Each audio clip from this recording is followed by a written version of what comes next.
The Monkey's Paw by W. W. Jacobs. Part 1. Without, the night was cold and wet, but in the small parlor of Labanam Villa the blinds were drawn and the fire burned brightly. Father and son were at chess, the former, who possessed ideas about the game involving radical changes, putting his king into such sharp and unnecessary perils that it even provoked comment from the white-haired old lady knitting placidly by the fire. "Hark at the wind," said Mr. White, who, having seen a fatal mistake after it was too late, was amiably desirous of preventing his son from seeing it. "I'm listening," said the latter, grimly surveying the board as he stretched out his hand. "Check." "I should hardly think that he'd come tonight," said his father, with his hand poised over the board. "Mate," replied the son. "That's the worst of living so far out," bawled Mr. White, with sudden and unlooked-for violence. "Of all the beastly, slushy, out-of-the-way places to live in, this is the worst. Pathway's a bog, and the road's a torrent. I don't know what people are thinking about. I suppose because only 2 houses in the road are let, they think it doesn't matter." "Never mind, dear," said his wife, soothingly. "Perhaps you'll win the next one." Mr. White looked up sharply, just in time to intercept a knowing glance between mother and son. The words died away on his lips, and he had a guilty grin in his thin gray beard. "There he is," said Herbert White, as the gate banged to loudly and heavy footsteps came toward the door. The old man rose with hospitable haste, and opening the door, was heard condoling with the new arrival. The new arrival also condoled with himself, so that Mrs. White said, "Tut, tut," and coughed gently as her husband entered the room, followed by a tall, burly man, beady-eyed and rubicund of visage. "Sergeant Major Morris," he said, introducing him. The sergeant major shook hands, and taking the proffered seat by the fire, watched contentedly while his host got out whiskey and tumblers and stood a small copper kettle on the fire. At the 3rd glass his eyes got brighter, and he began to talk, the little family circle regarding with eager interest this visitor from distant parts, as he squared his broad shoulders in the chair and spoke of wild scenes and doughty deeds, of wars and plagues and strange peoples. 21 years of it," said Mr. White, nodding at his wife and son. "When he went away he was a slip of a youth in the warehouse. Now look at him. He don't look to have taken much harm," said Mrs. White, politely. "I'd like to go to India myself," said the old man, "just to look round a bit, you know." "Better where you are," said the sergeant major, shaking his head. He put down the empty glass, and sighing softly, shook it again. "I should like to see those old temples and fakirs and jugglers," said the old man. "What was that you started telling me the other day about a monkey's paw or something, Morris?" "Nothing," said the soldier, hastily. "Leastways, nothing worth hearing." "Monkey's paw," said Mrs. White, curiously. "Well, it's just a bit of what you might call magic, perhaps," said the sergeant major, offhandedly. His 3 listeners leaned forward eagerly. The visitor absent-mindedly put his empty glass to his lips and then set it down again. His host filled it for him. "To look at," said the sergeant major, fumbling in his pocket, "it's just an ordinary little paw, dried to a mummy." He took something out of his pocket and proffered it. Mrs. White drew back with a grimace, but her son, taking it, examined it curiously. "And what is there special about it?" inquired Mr. White as he took it from his son, and having examined it, placed it upon the table. "It had a spell put on it by an old fakir," said the sergeant major, "a very holy man. He wanted to show that fate ruled people's lives, and that those who interfered with it did so to their sorrow. He put a spell on it so that 3 separate men could each have 3 wishes from it. His manner was so impressive that his hearers were conscious that their light laughter jarred somewhat. "Well, why don't you have 3, sir?" said Herbert White, cleverly. The soldier regarded him in the way that middle age is wont to regard presumptuous youth. "I have," he said, quietly, and his blotchy face whitened. "And did you really have the 3 wishes granted?" asked Mrs. White. "I did," said the sergeant major, and his glass tapped against his strong teeth. And as anybody else wished, persisted the old lady. The first man had his 3 wishes. Yes, was the reply.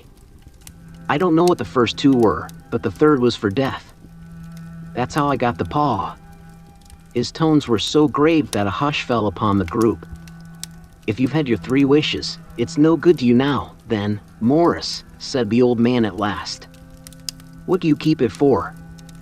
The soldier shook his head. Fancy, I suppose, he said, slowly. I did have some idea of selling it, but I don't think I will. It has caused enough mischief already. Besides, people won't buy. They think it's a fairy tale, some of them, and those who do think anything of it want to try it first and pay me afterward.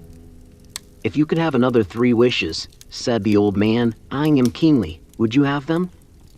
I don't know, said the other. I don't know. He took the paw, and dangling it between his forefinger and thumb, suddenly threw it upon the fire.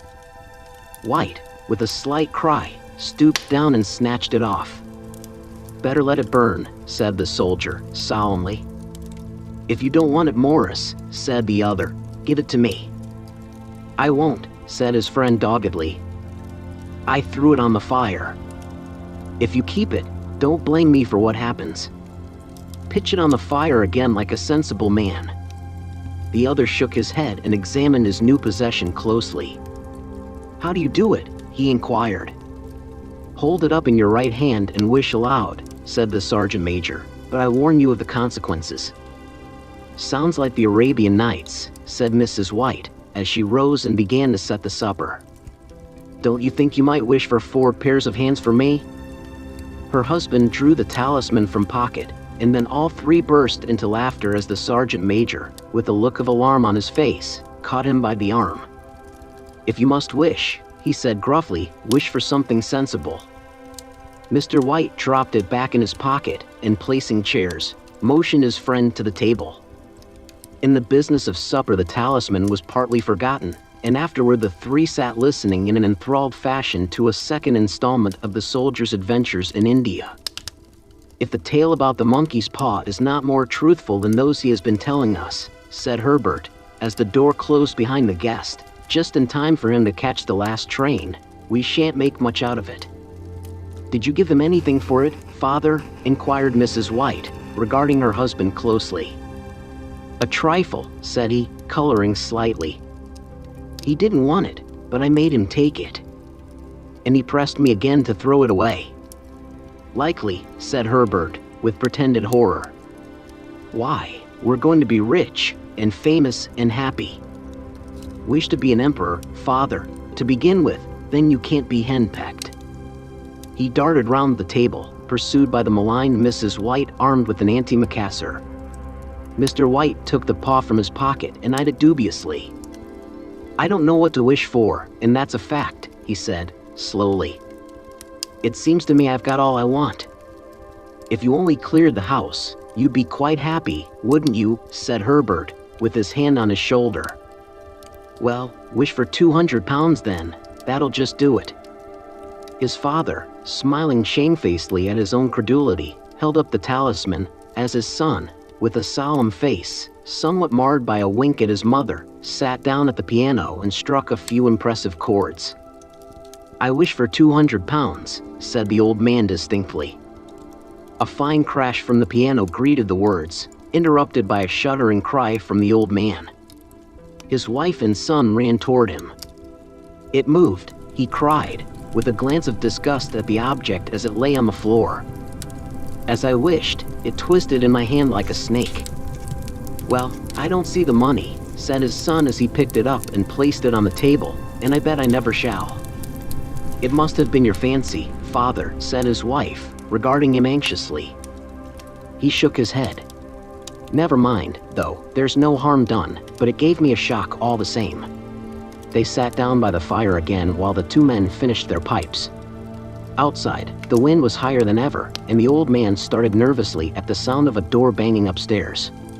A silence unusual and depressing settled upon all 3, which lasted until the old couple rose to retire for the night. I expect you'll find the cash tied up in a big bag in the middle of your bed, said Herbert, as he bade them good night, and something horrible squatting up on top of the wardrobe watching you as you pocket your ill-gotten gains. He sat alone in the darkness, gazing at the dying fire and seeing faces in it. The last face was so horrible and so simian that he gazed at it in amazement. It got so vivid that, with a little uneasy laugh, he felt on the table for a glass containing a little water to throw over it. His hand grasped the monkey's paw, and with a little shiver he wiped his hand on his coat and went up to bed. Part 2. In the brightness of the wintry sun next morning, as it streamed over the breakfast table, he laughed at his fears.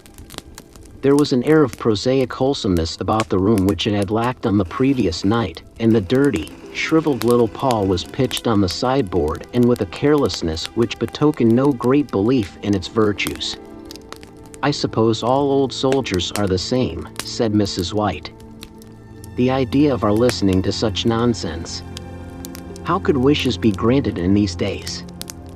And if they could, how could 200 pounds hurt you, father?" "Might drop on his head from the sky," said the frivolous Herbert. "Morris said the things happened so naturally," said his father, "that you might, if you so wished, attribute it to coincidence." "Well, don't break into the money before I come back," said Herbert as he rose from the table. "I'm afraid it'll turn you into a mean, avaricious man, and we shall have to disown you." His mother laughed, and following him to the door, watched him down the road, and returning to the breakfast table, was very happy at the expense of her husband's credulity. All of which did not prevent her from scurrying to the door at the postman's knock, nor prevent her from referring somewhat shortly to retired sergeant majors of bibulous habits when she found that the post brought a tailor's bill. "Herbert will have some more of his funny remarks, I expect, when he comes home," she said, as they sat at dinner. "I dare say," said Mr. White, pouring himself out some beer, "but for all that, the thing moved in my hand, that I'll swear to." "You thought it did," said the old lady soothingly. "I say it did," replied the other. "There was no thought about it. I had just—" "What's the matter?" His wife made no reply. She was watching the mysterious movements of a man outside, who, peering in an undecided fashion at the house, appeared to be trying to make up his mind to enter. In mental connection with the 200 pounds, she noticed that the stranger was well dressed and wore a silk hat of glossy newness. 3 times he paused at the gate and then walked on again. The 4th time he stood with his hand upon it, and then with sudden resolution flung it open and walked up the path. Mrs. White at the same moment placed her hands behind her, and hurriedly unfastening the strings of her apron, put that useful article of apparel beneath the cushion of her chair. She brought the stranger, who seemed ill at ease, into the room.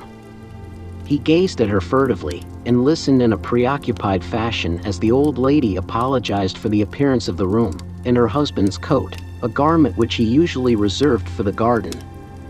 She then waited as patiently as her sex would permit, for him to broach his business, but he was at first strangely silent.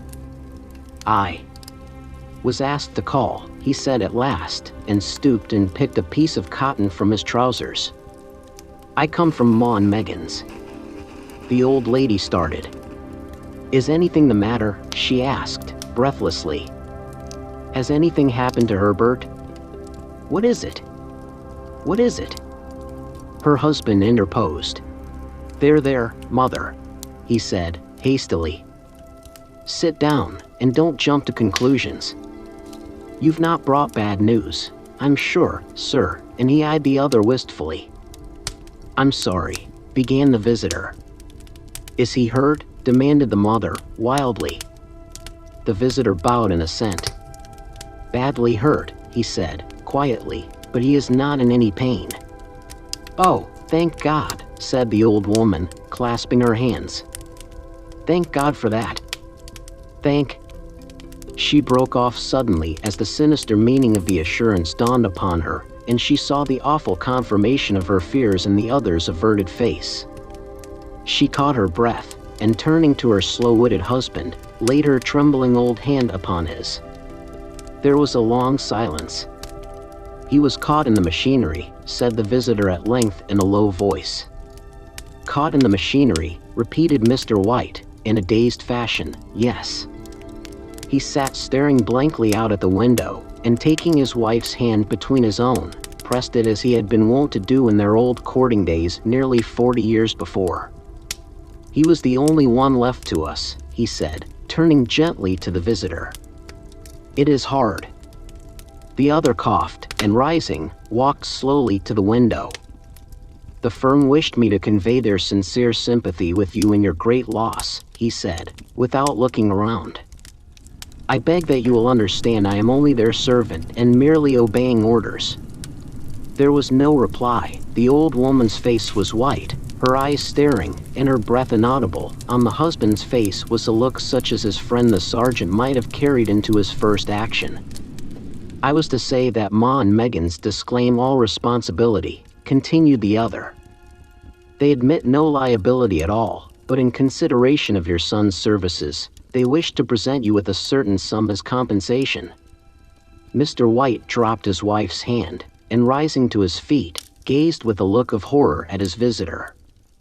His dry lips shaped the words. "How much?" £200, was the answer. Unconscious of his wife's shriek, the old man smiled faintly, put out his hands like a sightless man, and dropped, a senseless heap, to the floor. Part 3.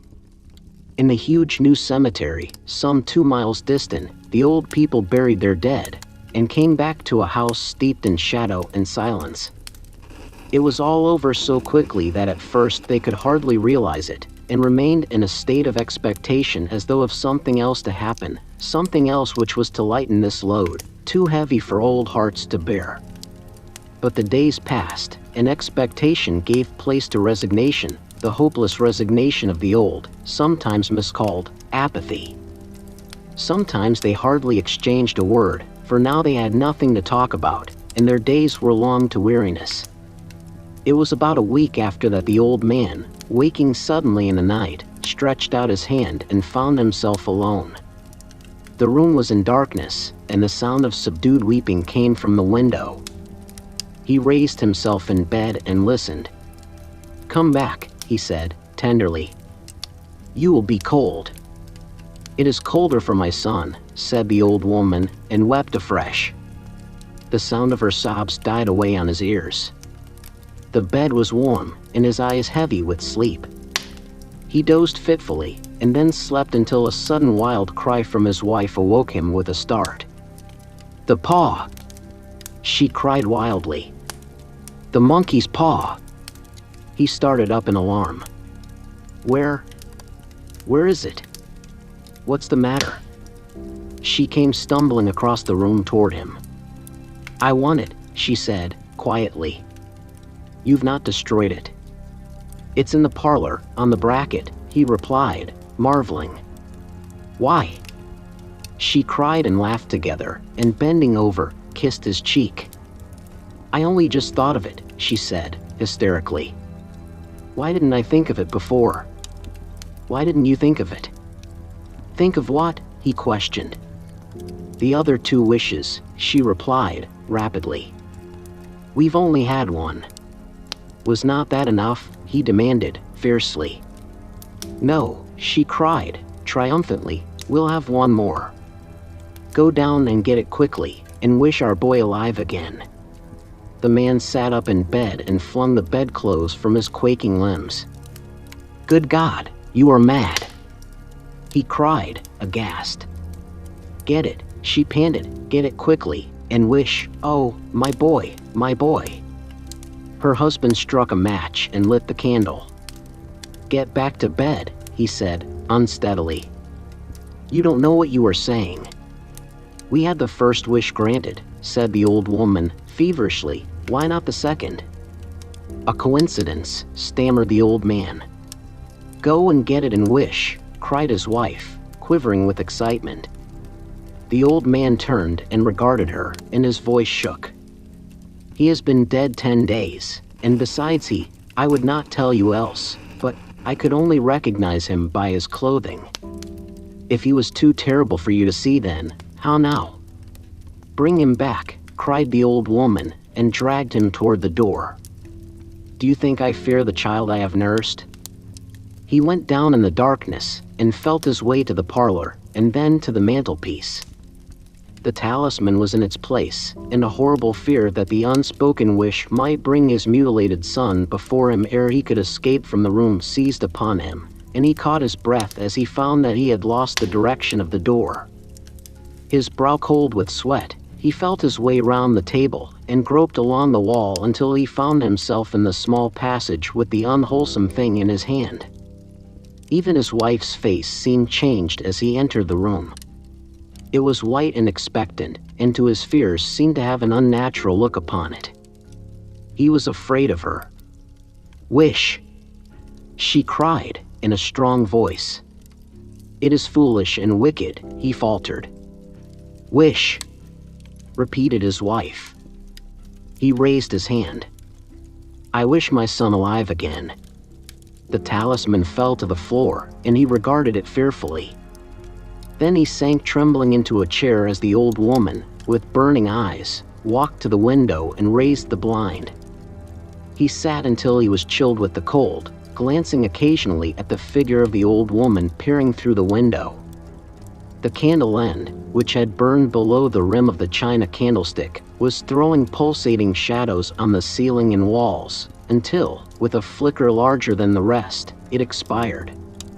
The old man, with an unspeakable sense of relief at the failure of the talisman, crept back to his bed, and a minute or two afterward the old woman came silently and apathetically beside him. Neither spoke, but lay silently listening to the ticking of the clock. A stair creaked, and a squeaky mouse scurried noisily through the wall. The darkness was oppressive, and after lying for some time screwing up his courage, he took the box of matches, and striking one, went downstairs for a candle. At the foot of the stairs the match went out, and he paused to strike another, and at the same moment a knock, so quiet and stealthy as to be scarcely audible, sounded on the front door. The matches fell from his hand and spilled in the passage. He stood motionless, his breath suspended until the knock was repeated. Then he turned and fled swiftly back to his room, and closed the door behind him. A third knock sounded through the house. "What's that?" cried the old woman, starting up. "A rat," said the old man in shaking tones, "a rat. It passed me on the stairs." His wife sat up in bed listening. A loud knock resounded through the house. "It's Herbert!" she screamed. "It's Herbert!" She ran to the door, but her husband was before her, and catching her by the arm, held her tightly. "What are you going to do?" he whispered hoarsely. "It's my boy, it's Herbert!" she cried, struggling mechanically. "I forgot it was 2 miles away. What are you holding me for? Let go. I must open the door." "For God's sake, don't let it in," cried the old man, trembling. "You're afraid of your own son," she cried, struggling. "Let me go." "I'm coming, Herbert, I'm coming." There was another knock and another. The old woman with a sudden wrench broke free and ran from the room. Her husband followed to the landing and called after her appealingly as she hurried downstairs. He heard the chain rattle back and the bottom bolt drawn slowly and stiffly from the socket. Then the old woman's voice, strained and panting. "The bolt," she cried loudly. "Come down. I can't reach it." But her husband was on his hands and knees groping wildly on the floor in search of the paw. If he could only find it before the thing outside got in. A perfect fusillade of knocks reverberated through the house, and he heard the scraping of a chair as his wife put it down in the passage against the door. He heard the creaking of the bolt as it came slowly back, and at the same moment he found the monkey's paw, and frantically breathed his third and last wish. The knocking ceased suddenly, although the echoes of it were still in the house. He heard the chair drawn back, and the door opened. A cold wind rushed up the staircase, and a long loud wail of disappointment and misery from his wife gave him courage to run down to her side, and then to the gate beyond. The street lamp flickering opposite shone on a quiet and deserted road.